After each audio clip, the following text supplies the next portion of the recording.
Pembangunan pusat latihan atau training center PSSI tahap 1 di Ibu Kota Nusantara tuntas dan siap diresmikan oleh Presiden Republik Indonesia Prabowo Subianto.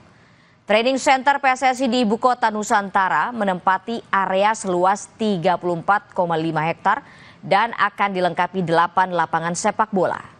Tempat latihan skuad Garuda menggunakan rumput alami Zoggia Matrela dan sintetis.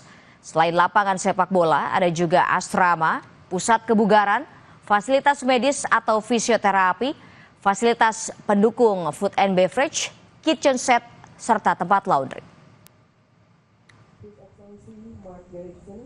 Yang tercapai sampai hari ini, di mana ground breaking ataupun peletakan batu pertama tahun 2023 sekarang sudah selesai, sudah lengkap. Kita terdiri dari lapangan natural, lapangan sintetis, lapangan O, dan juga dormitory. Semuanya sudah lengkap untuk fase 1. Diresmikan, kami masih menunggu konfirmasi baik itu jadwalnya Presiden FIFA,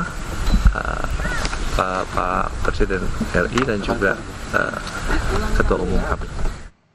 Kepala Otorita Ibu Kota Nusantara memberikan pernyataan soal pemberian lahan gratis bagi Duta Besar Negara Sahabat yang ingin membuka kantornya di IKN sebelum tahun 2028 atau sebelum IKN resmi jadi ibu kota politik. Kepala Otorita Ibu Kota Nusantara Basuki Hadi Mulyono menegaskan penawaran tersebut merupakan usulan yang akan disampaikan ke Presiden Prabowo Subianto. Keputusan pemberian atau tidak tergantung Presiden.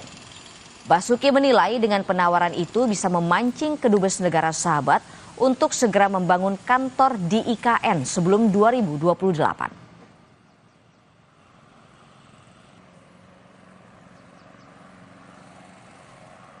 Sebetulnya bukan saya yang mutusin, saya akan bilang akan saya usulkan kepada Bapak Presiden karena untuk menarik mereka lebih cepat.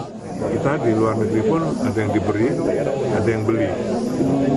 Kedutaan Indonesia di luar negeri ada yang beli, ada yang diberi. Nah, ini resiprokalnya di situ. Jadi bukan putusan saya, cuma saya memancing mereka.